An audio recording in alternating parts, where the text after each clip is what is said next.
Ayan mga ka-DIY, update uli kayo. Kanina po, binacuum natin tong flooring. So ang gagawin natin ngayon, babasahin natin ng tubig. Para sa ganun kasi babrush natin to with detergent powder, chemicals at foam shampoo. Para mas malinis bago natin pintura. Okay? Ayan.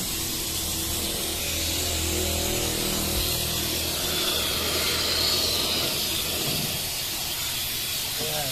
So madaming procedure talaga to. Natutuyuin din natin to. Matagal ho kasi hindi natigil to. 15 years. Ngayon lang po matitigil. So yung mga nabasa, pupunasan na lang natin yan.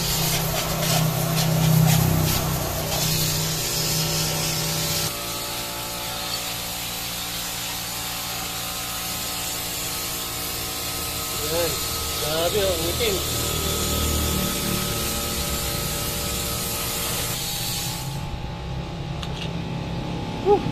Tapos yung foam shampoo.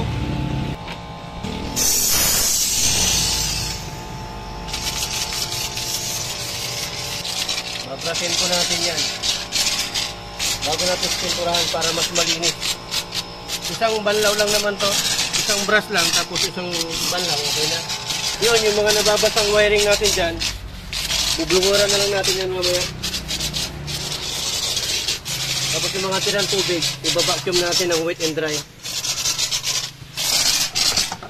Ganyan, abangan nyo ulit. Standby ko muna mga ka-DIY. Gagawin ko muna namin ito.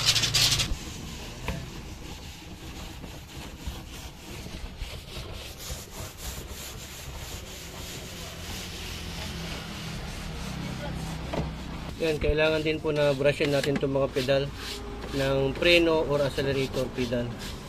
Kasama rin po yan sa detailing process natin para mas malinis. Kung malapit-lapit na po tayo, patutuin natin ito mamaya, babalawan muna. Tapos saka natin pipinturahan. Okay? So yan, balaw na po tayo para patuloy na natin. Sige. Dami tumi oh. Ano yan oh? Kung hindi yan binras, hindi yan maano yung tumi.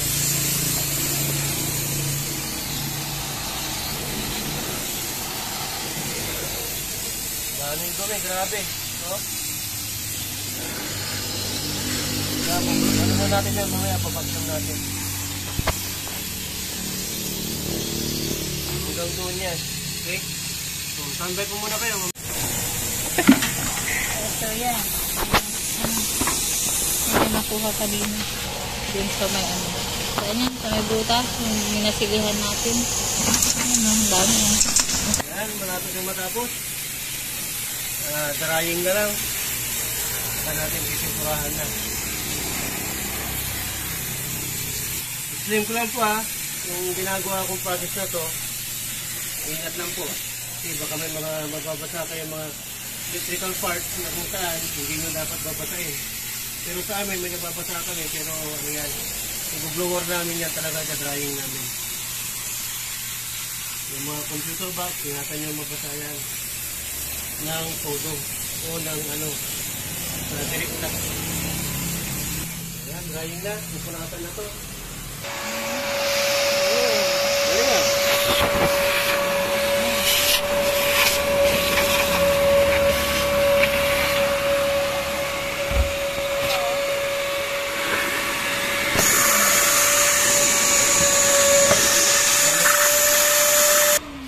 Ka-DIY, kailangan po natin gamitan ng vacuum na wet and dry. Disclaim ko lang po, huwag nyo pong gagayahin yung process na to na kung saan nagbabacuum tayo ng water kung hindi po equip ng wet and dry yung vacuum ninyo kasi masisira po siya. Okay? Ito wet and dry, okay lang. So ayan, tapos bubluhuran din po natin yung mga nabasa na. Drying na po tayo. Hindi po kasi pwedeng mababara ng tubig yan, so ibabacuum natin po.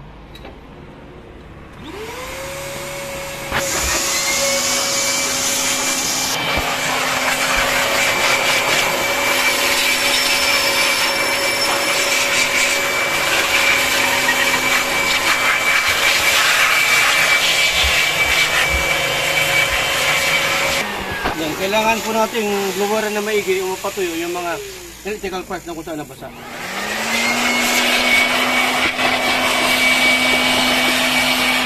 Dito standby po muna kayo at gawin po muna namin to. Okay? So ayan mga ka-DIY, update ko po ulit kayo. Tapos na po natin na drying. So ang gagawin natin, lilihain na po natin to. Gamit ang ito. Ano ba to? Criston 1000 grit. Okay? So manipis lang. Para ano, hindi naman na kailangan masyadong magkapal dito. Kailangan natin lihain kasi para mas kumapit yung pintura. Yun. Yun lang. So kung gusto nyo, pwede rin po yung makapal mula sa makapal hanggang sa panipis. 800, 1,000, 1,500. Yan, ilihain natin ganyan.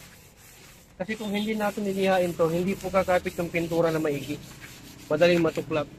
Lahat po kasi talaga ng surface na pinipinturahan, bakal, aluminum, wood or furniture, plastic, kailangan na lihain mo yan. Tapos tanggalin mo yung mga grease, oil, ganun. Okay? Kaya hanggang doon nililihan nila.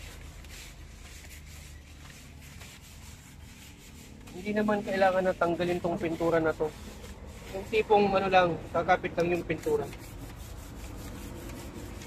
Pero syempre pagka talaga magre-repeat ka, kailangan mo talagang kapalan yung grit. So, standby po muna. So ayan mga ka-DIY, nandito po ulit tayo. Update ko po kayo dito sa gagawin po natin na pagpipintura sa Pajero natin. Na 4M40 which is 2007 model. 15 years na po na hindi pa na-detail at hindi pa na-pinturahan. So ayan, pipinturahan natin ng primer gray na anti-rust para hindi po kalawangin, para maprotektahan para sa kalawang. Ayan, tinimplahan po natin. Ang gamit po natin ay primer gray na enamel or ano, acrylic. Hindi na Acrylic. hindi alam ko ano yan. Enamel. Oh. Ito yung acrylic. Oh, thinner, may thinner po tayo na gagamitin. So hahaluan natin siya ng thinner. Lagyan natin.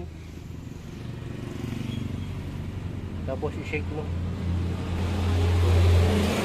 Kung anong gusto nyong kulay, yung iba ang kulay na inalagay nila green, yung iba black, sabi naman primer gray, yung iba orange. Different color po yan. Basta anti-rush, basta primer. Any color that you would like to paint, can do. Hindi rin po kasi pwedeng masyadong madaming thinner. Dapat po may malapot. Mas maganda kasi yung malapot para ano agad, patuyo. So yung primer gray natin, pwede din maging brown. Ganyan. Hindi naghalo kasi yung kulay ng Oo. Okay lang. Ganyan ho talaga. Sa pagpipintura po mga ka-DIY, yung surface ng katulad ng ganito na bakal, may first, second, and third coating. Pero sa amin, baka first coating, tapos yung interval nila, mga 30 minutes to 1 hour. Depende po kung tuyo na talaga. Kailangan kasi pakapitin muna natin to. Okay? So, ang makukonsume siguro natin dito, either 1 liter. Pero tatry muna natin dito sa half. Ito muna unahin natin. Okay? So, yan mga ka-DIY, pinipinturahan na po nila. So, yan, standby po muna kayo at pagkita natin mamaya ulit. Update. So yan, good morning mga ka-DIY. Ito na naman po yung update namin sa inyo na kung saan ipagpapatuloy natin itong pagpipintura dito sa may flooring ng Pajero. Ayan, so na-primer na po natin. So ipa-final coat na natin. Ito yung tinatawag na paint base na po natin. Black ang napili ko dito. At saka doon mamaya, brown. Kasi hindi na ako bumili. Ito na yung mga old stock ko dito. Yaman lang din na ano, para makatipid tayo, di ba? May mga hindi na tayo nagagamit na pintura dyan. Kulay black at kulay brown. Gamit din namin to sa mga sasakyan namin. So ito na lang yung gagamitin natin dito para hindi na tayo bumili, para makatipid na tayo. So pagkita natin sa inyo kung paano natin i-finish itong flooring. Pinarimer natin para iwas kalawang. Okay? Yan no. Parang carpet ah. Maganda kasi na pinipinturahan natin yung flooring na kung saan para tumagal yung buhay ng flooring natin ito. Kasi itong Pajero na to ay 2007 model. Galing pa ng Japan ito. So sinakay ito ng barko sa Subic. Yan sa may Olongapo. Yan. Ang mga Hapon kasi every 5 years nagpapalit na po sila ng sasakyan. So yung mga sasakyan na yon, ini brand Yamaha. Mitsubishi, Honda, Toyota, mga ganon. Pumupunta yun, after 5 years ayaw na nilang gamitin, pumupunta yun sa mga iba't ibang lugar sa mga Asia, Europe at sa mga Middle East country. Ganun. So tayo yung mga taga-salo. Hindi naman siya bulok, kasi ang meron silang ano doon na every 5 years talagang nagpapalit sila ng sasakyan kasi mas magastos sa kanila yung nagbi-maintain kaysa doon sa bumili ng bago. Yun.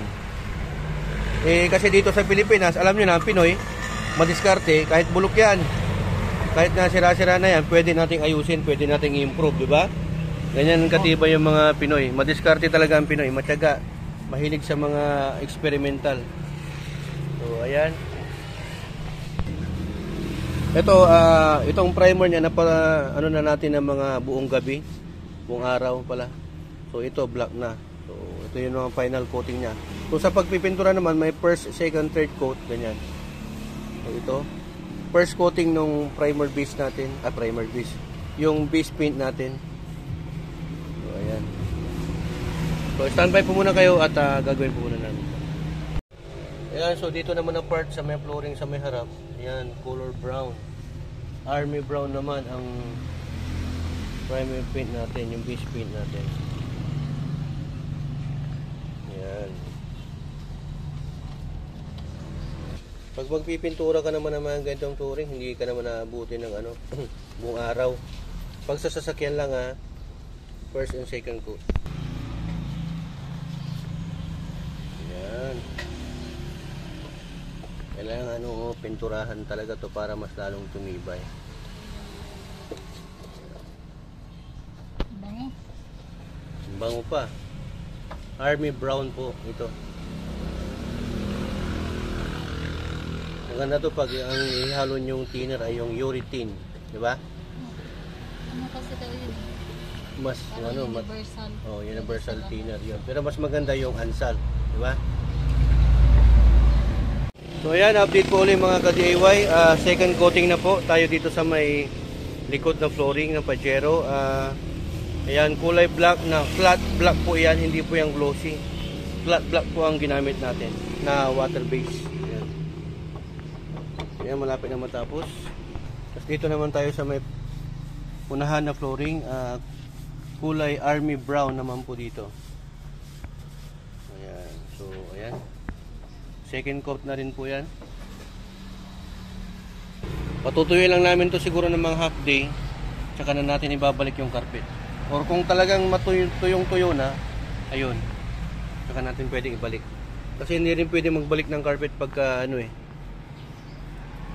basa pa. Didikit sa carpet, pangit. Tsaka palalabasin pa natin yung amoy. Maamoy po kasi ito kulob. So pangit papasok sa aircon. Ang baho ng amoy, di ba? Then, parang sa bahay lang din. Pagka nagpintura kayo, dapat pasisingawin muna ng ilang araw yan. Kasi masakit sa ilong, saka sa lungs. May chemical po kasi ito, matapang sa pintura. Yan, yung pintura natin, magaling din yan. Galing ng Thailand yan. Tagal na nagtrabaho sa Thailand to eh. Kaya lang siya sobrang magaling, kaya pinaalis nila. Nainggit yung supervisor. Baka mawala ng trabaho.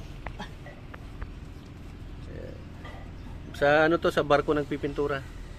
Yung mga malalaking barko diyan, mga cargo, shipping. So standby po muna kayo at update ko po ulit kayo mamaya.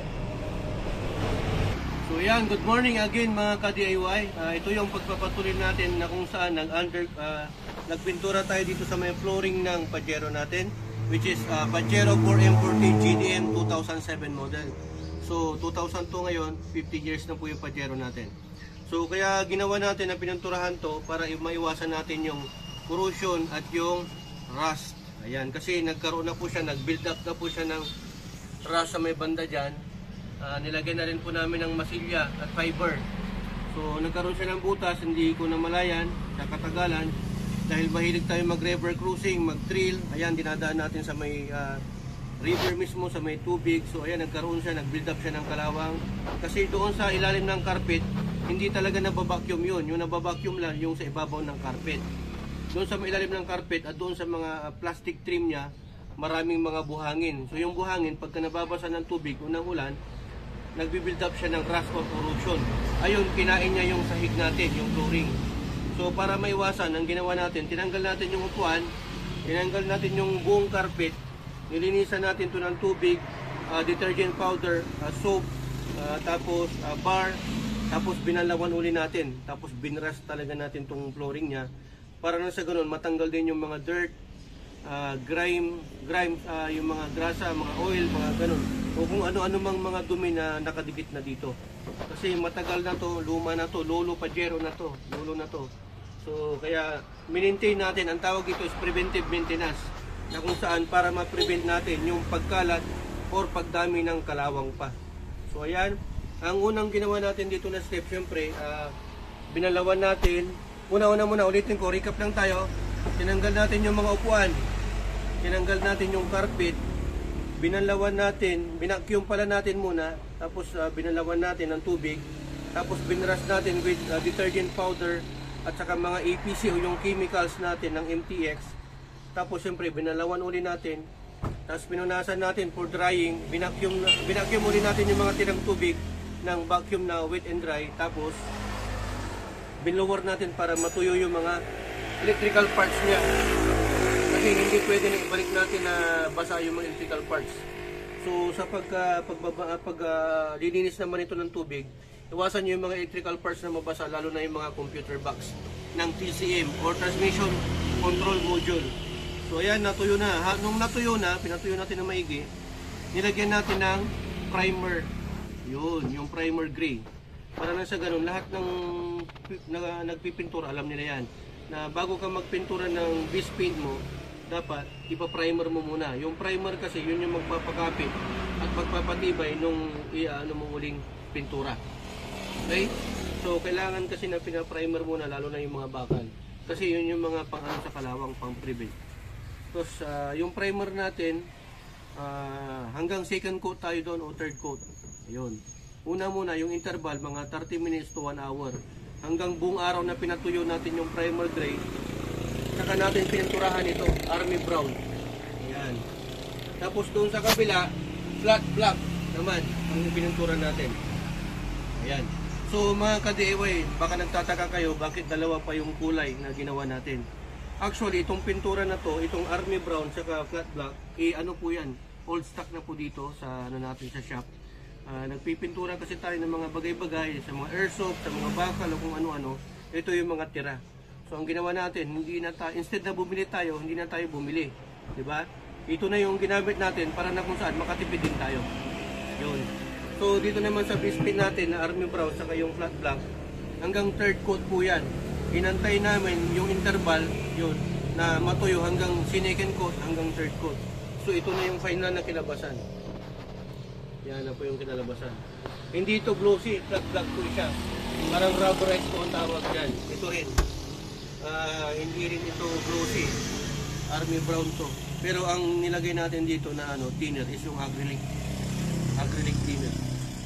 Maganda sana yung urethane o yung ansal. Hindi, I think urethane yata to. Meron din ansal na thinner. Mas maganda, mas makapit, mas matigas. So ayan po yung kinalabasan. Tapos, siyempre mamaya, pinatuyo natin to hanggang ilalagay na natin tong sa pagbabalik naman. Siyempre pag natuyo na, ilalagay mo na yung carpet muna. So makikita nyo mayroon siyang insulator. Nilagyan ko kasi ng insulator kasi itong pajero natin, yan, CDM. So yan, converted. Yung manibela niya nung nasa Japan, nandito sa may kanan, ayun nasa kaliwa na. So may mga butas dyan na hindi talaga masyadong natapalan, kaya nilagyan natin ng insulator para na sa ganun yung init ng makina hindi pumasok dito, ma-prevent niya or ma-minimize po niya yung init. Kasi ang mga problema sa mga pajero na mga converted, hindi masyado napapalamig yung loob, yung cabin, ng aircon kasi may pumapasok na mga init. Yung airwave, yung hot air, dyan, nanggagaling sa may engine bay. So ayan, piniprevent niya yan. Yan ang purpose ng insulator. So sa pagbabalik, pagkatapos yan, lalagay na natin yung carpet, yung dalawang carpet nandun. Nakasampay. So pinatuyo talaga natin maigi yun. Abangan nyo rin yung sa detailing process natin. Makikita nyo kung paano natin nilinisan yung carpet. Merong process din yun. Tapos after ng carpet, yung upuan na. Papakita namin sa inyo mamaya. Okay? So abangan nyo po ulit. So ayan mga ka-DIY, ito po yung update ko sa inyo, yung pagpapatuloy natin na kung saan pininturahan natin tong flooring. Ayan, so ito yung step naman kung paano magbalik. Babalik na natin sa dati. Paano maglagay ng carpet, ng upuan, ganun-ganun, etc. So pakita natin. Yan yung step na ginagawa nila. So unahin natin sa may harapan. So ganyan lang po. So ito yung sa may part ng center console, iniipit lang yan dyan. So ito mga ka-DIY, babalik na po natin yung ating carpet. So dapat naka-fix po ito para hindi matanggal-tanggal pag ilagay na po natin yung upuan. Tapos ito rin mga ka-DIY, ilalagay na rin natin dyan para maipit na yung nandyan sa may banda. Ito yung secret packet ng Pajero sa ilalim ng upuan. Ito na rin yung mga tools na gagamitin. Yan. Tapos ito.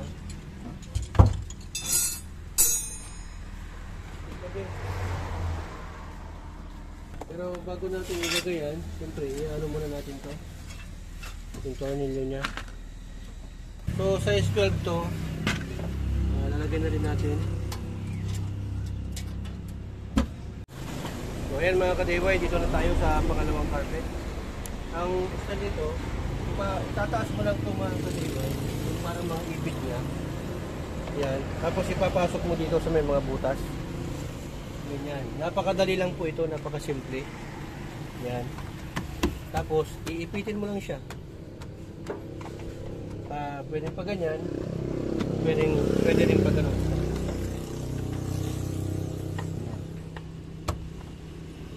So dito, hindi na natin ilalagay yung parang lock ng upuan, yung pang third row ng upuan, yung which is yung naka front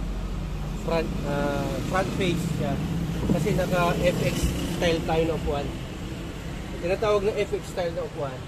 Ito po yung ayan o, pang field master. Yun. O tatlo, ganun pwede.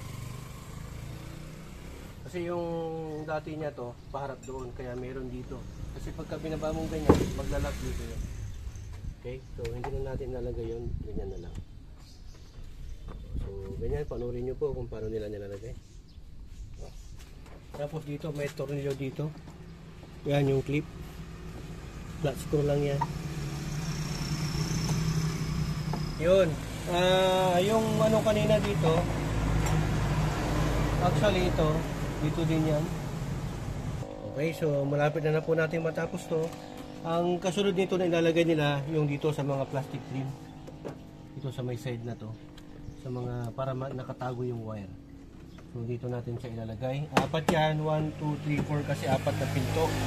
At tapos dito rin sa may gilid. So kukunin ko na po. Kailan po. Yan, ito pa. Sa may mga side yan, sa mga gilid. So ito, nilinisan na rin natin yan. Kaya lang, kailangan na rin talagang palitin kasi kumupas lang po talaga. Bibili tayo. Mamaya, abangan nyo. Lalagyan natin to ng restorer for black cleaning. For black cleaning. Plastic cleaning. Okay? So abangan nyo yung diskarte natin kung paano na mapapabalik sa itim na yan. Pwede rin mo rin ang gawin dyan. Yung ginagawa ng iba, pinipinturahan nila yan ng flat black or kahit anong kulay na gusto nila. So yung dito sa may gilid, sinisinit lang yan dito sa may upuan. Yan, tingnan mo yung diskarte ginagawa nila. So ayan mga ka-DIY, abangan nyo po ulit na kung saan nilalagay nila mamaya dito. Tablet muna. So ayan mga ka-DIY, nandito na rin po tayo sa part ng pagbabalik ng center console. Ayan. So ito yung ano, kailangan na mailagay natin to. Saan yun? Yung dito. Ayun. Tsaka ito. Dalawa yan eh. So dalawa yung charger nito. Ito yung pinalitan natin. Check nyo yung ano, video na ginawa natin kung saan nagpalit tayo nito. Nag-modify tayo nitong car charger dito. Kasi nasira na. Yan, lalagay na po natin para mas mabilis. So, itong mga to, dapat may lagay natin itong mga to. Mga sakit na. Hindi. Una.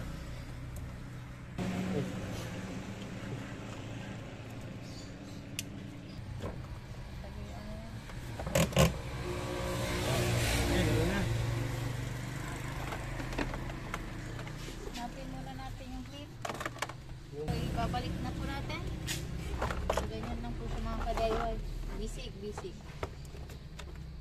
Make sure na okay yung mga wiring.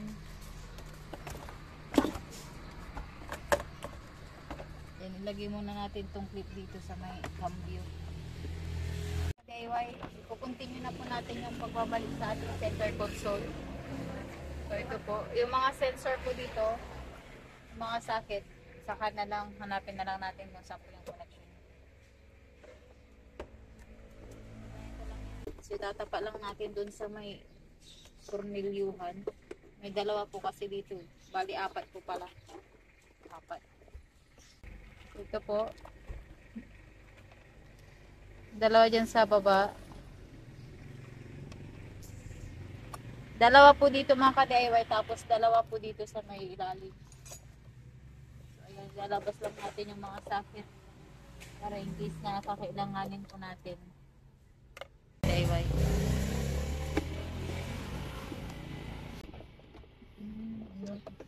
One, two. Ayun. Ito may ano, may magnet. Then, so naka-4 na tornilyo po tayo, dalawa dito tapos dalawa po dito. Saka natin ibabalik ko ito. Kaya nagyan ko lang po yung maglalat na po yan. Ayun.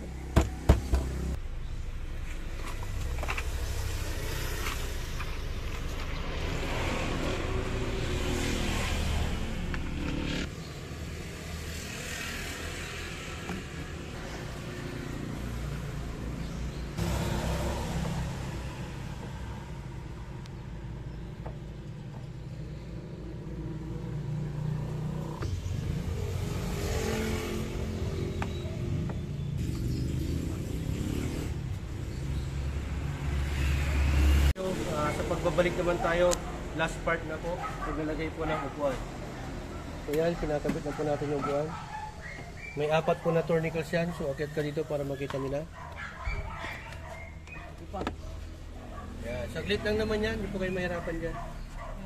Iuna muna natin yung sa likod para umatras po yung upuan mamaya. So, gamitan na lang siguro ng ano para mas mabilis yung ating trabaho. Cordless. Yan. Medyo hindi nakatapat, hirap. Yun. Lapit-lapit na. So pag gumagamit kayo ito, ilagay nyo sa pang ganito na may screw. Tapos ilagay nyo sa na high speed. Ayan. Yun, okay agad. Bilis. Pag hindi nyo kasi alam gamitin to, wala effect, sayang. Yun. Okay agad. So ayan, sa harap na po tayo banda. Basta natin ganyan, tapos ilagay nyo natin yan. Ayan, ilagay nyo na dito yung dalawang tourniquets. Ayan, higpitan ko na po mga ka-DIY. Wow, ang bilis oh. Kasan yung pang manual natin? Ayun, na-manual lang natin kasi actually mas mahigpit tong manual. Yun lang para mas mabilis yung trabaho. Uy! Galing ah. Sige, higpitan mo na. Manual mo. Ilalagay na po natin yung tinanggal po natin na socket dito. So isa lang po yan para sa upuan. Ito po yung mga ka-DIY. Ayun. So ayan mga ka-DIY, hihigpitan na po natin to para hindi po higpitan ng iba. So kailangan na mahigpit po ito, baka nagpreno ka ay mauna ka pa sa sasakyan mo. Ayun. Ayun. So para mas makasure ka, kailangan mong gamitan ng manual. Ayun. Mahigpit na siya actually. Hinigpitan ko lang uli kasi alam mo na, safety first before else. Ito po ang gamit natin mga ka-DIY pag sa mga angle na katulad nito. Kasi pag ganito ka, mahirapan ka. So ganyan po talaga. Angle wrench. Ayan. So yan, medyo mahirap. Kaya dapat pag ganito, nilalagyan nyo ng grasa or ng hangis para mas mabilis. Kasi ang tornilyo pag ganito nahihirapan siya, umiinit yan sa loob, baka maputol. Ganun. Nalagyan kasi natin ng pintura to kaya humigpit. Ibig ko sabihin na pinturahan po siya. Kaya hindi po kaya ng cordless natin kasi masyadong makapit. Ito ginagamitan ko talaga ng pwersa to, baka 70% doon sa torque range. Bila ito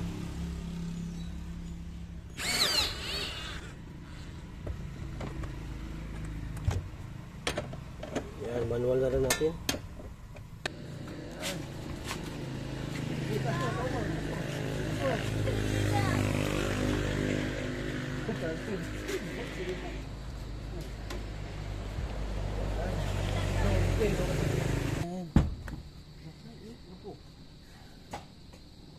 So ito po mga ka-DIY, naglap po kasi kanina nakaganyan. Na medyo nahirapan po tayo. So may pinupush lang po dito. Ito po. Ito. Para bumalik po siya sa dati. Ayun. Tapos unting atras lang para maglapat po dito sa butas. So itong pang second row, ito yung pinaka medyo mahirap lang naman. Pagka mali yung gagawin mo, mahirap po talaga. So itatapat po natin. Yan, mamaya ho muna. Ganyan ho dapat ang itsura niyan. Tapos ayan, kunin mo yung tornilyo at ito-tornilyo na po natin. Dito. Dalawa ho yun, meron dito sa doon. Yan, kailangan ho na yung bigat talaga nandito. Tapos bibigatan mo. Hindi, upuan mo. Upuan mo, actually. Yan, para tumapat sa butas. Yun. Hindi po pwedeng nakaangat ito kasi mabubuhat niya.